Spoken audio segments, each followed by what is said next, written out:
বাংলাদেশের দেশপ্রেমিক হচ্ছে সেনাবাহিনী আর জামাত।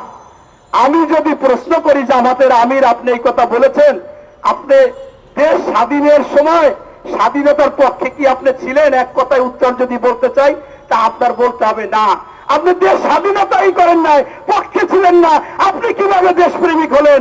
আপনি ভারতের আজ্ঞাবহ সদ্য আবার দ্বিতীয়বার বলেছেন ভারতের সাথে সুসম্পর্ক রাখবো, তাদের সাথে সম্পর্ক রেখে আমরা, তারা কখনো শত্রু না, মিত্র হিসেবে তাদেরকে নিয়ে আমরা রাজনীতি করতে চাই। ভারত আমাদের কখন কি ভালো চায়? আমরা খরার সময় পানি আটকিয়ে রেখে আমাদের কৃষিকাজে বিনষ্ট করতে দেয় না। আবার যখন বৃষ্টি হয় তখন আমরা চাষাবাদ করলে না বলে ওই সেই তিস্তার বেল খুলে দেওয়ার পর আমাদের ডুবিয়ে মারে, আমাদের ফসলে মারে, এবং যাতে আমরা এই কৃষকরা কোনো ফসল কিছু না করতে পারে। এই অবস্থায় তারা, তাই আপনাদের বারবার যদি এটা বলেন তাহলে তো অবশ্যই অনেকে মনে করবে, সন্দেহ করবে আপনাদের লোক, আপনারা ক্ষমতায় আসতে চান এই জন্য। নতুবা আপনারা তো বাংলাদেশের সব দলের সাথেই মিলছেন। জাতীয় পার্টির সাথে 86 সালে নির্বাচনে গেছেন, আমাদের সাথে 2001 সালে বিএনপির সাথে নির্বাচন গেছেন, 91-তে আপনাদেরকে আমরা সাপোর্ট দিয়েছি, আপনারাও সাপোর্ট দিয়েছেন, 96 সালে আবার আওয়ামী লীগের সাথে গিয়েছেন, সব জায়গারই তো সাথ দিয়েছেন। এখন একটু ভারতের যদি সাথ নিতে চান আমাদের তো একটু খারাপ লাগবে। তাই সবিনয় জামাতের কাছে আহ্বান জানাবো, আসুন, এখনো দেশপ্রেমিক হননি, দেশপ্রেমিক হতে হবে এবং এই দেশকে নিয়ে চিন্তা করবেন, ওই ভারতকে নিয়ে চিন্তা করবেন না, দেশের মধ্যে ঘোলা পানিতে মাছ শিকার করার চেষ্টা করবেন না। আমরা চাই আসুন জনগণের সমর্থন নেন। আর একটা কথা আপনারা বলেন যে এক ফ্যাসিস্টকে দাঁড়িয়েছি আরেক ফ্যাসিস্ট বসাবার জন্য না। স্পষ্টভাবে বলি, এই বাংলাদেশের দেশপ্রেমিক দল হচ্ছে বিএনপি, এবং এই বিএনপির প্রতিষ্ঠাতা বাংলাদেশের স্বাধীনতার ঘোষক ছিলেন মেজর জিয়া। এই বিএনপির প্রতিষ্ঠাতা বাংলাদেশের একজন সেক্টর কমান্ডার ছিলেন যুদ্ধকালীন, তার অক্ষর দিয়ে জেট ফোর্স অধিনায়ক ছিলেন।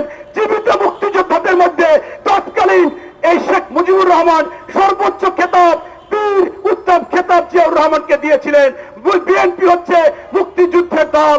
এরপর যেদিন এই জিয়াউর রহমানকে হত্যা করা হয়েছিল সেই দিন বাংলাদেশের আনাচে কানাচে, টেকনাফ থেকে তেতুলিয়া, রূপসা থেকে পাথুরিয়া, প্রতিটি মানুষের মনের মধ্যে শোকের ছায়া ছিল।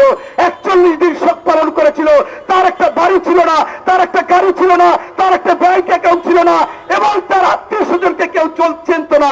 তিনি ছিলেন একজন দেশপ্রেমিক, নিঃস্বার্থপর, নির্লোভ এবং অতুলনীয় অদ্বিতীয় ব্যক্তি ছিলেন জিয়াউর রহমান। তারই দল হচ্ছে এই বিএনপি। পরবর্তীতে তার সহধর্মিণী, বাংলাদেশের প্রথম মহিলা প্রধানমন্ত্রী, যিনি ওই যুদ্ধের সময় তাকে পাক সেনাবাহিনীরা গ্রেফতার করে তার শিশু সন্তান সহ। তাই বাংলাদেশের প্রথম মহিলা মুক্তিযোদ্ধা হচ্ছে বেগম খালেদা জিয়া, শিশু মুক্তিযোদ্ধা হচ্ছে তারেক রহমান, আরাফাত রহমান কোকো। এরপরে এই বাংলাদেশে খালেদা জিয়া আসার পর মুক্তিযোদ্ধা মন্ত্রণালয় করেছে, মুক্তিযোদ্ধাদের ভাতা দিয়েছে, চিকিৎসার আপনার লেখাপড়ার জন্য বৃত্তি প্রদান করেছে।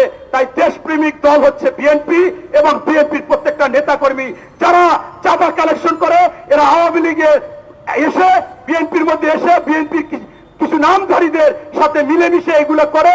ইতিমধ্যে 1800 নেতা কর্মীকে যারা সংশ্লিষ্ট আছে তারেক রহমান সাহেব বহিষ্কার করেছে, এবং 5ই আগস্ট থেকে প্রতিদিনের বক্তব্য বলে সন্ত্রাস চলবে না, দখলবাদ চলবে না, চাঁদাবাজি চলবে না, এবং যদি এটা কেউ করে সে নেতা না, সে দানব, সে হচ্ছে সন্ত্রাসী, সে খারাপ মানুষ।